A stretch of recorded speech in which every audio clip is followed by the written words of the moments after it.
কুষ্টিয়া জেলায় ব্যাপক উৎসাহ উদ্দীপনার মধ্য দিয়ে হাম রুবেলা টিকাদান কর্মসূচি শুরু হয়েছে। 20 এপ্রিল থেকে জেলা জুড়ে এই টিকাদান কার্যক্রম চলমান রয়েছে।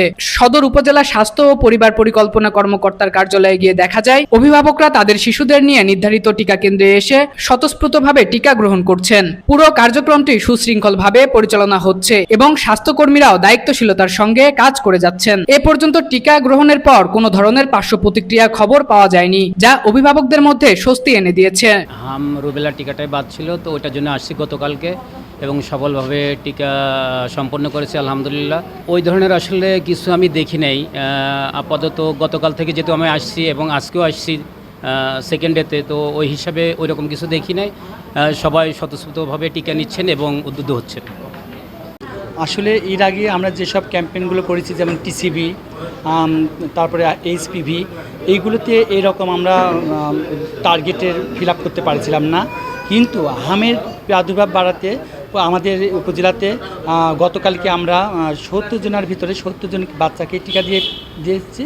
আজকে আমাদের টার্গেট এখানে 97টি, তার ভিতরে আমরা 21 জনকে টিকা দিয়ে দিলাম। আর টিকা দিয়ে কোনো পার্শ্ব প্রতিক্রিয়া এবার দেখা যাচ্ছে না। আর টিকা দিয়ে সবাই স্বতঃস্ফূর্তভাবে আমরা করছি, অনশন নিচ্ছি।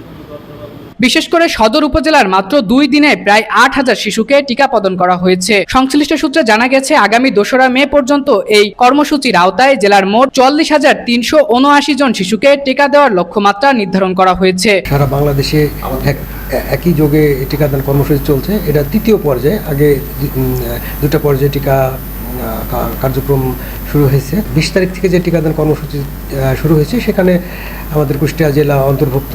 কুষ্টিয়া জেলাতে বেশ প্রাদুর্ভাব দেখা দিয়েছে এবং বাচ্চা, অভিভাবক এবং গার্জিয়ানদের মধ্যে একটা ভীতি সংকোচ কাজ করতেছে। অভিভাবকদের মধ্যে একটা স্বতঃস্ফূর্ত ভাব আছে যে এই টিকাটা নিতেই হবে এবং আমাদের গতকালকে যে টার্গেট ছিল সেই টার্গেটটা 100% আমরা অ্যাচিভ করেছি। স্বাস্থ্য বিভাগ আশাবাদী সকলের সহযোগিতায় এই কর্মসূচি সফলভাবে সম্পূর্ণ হবে।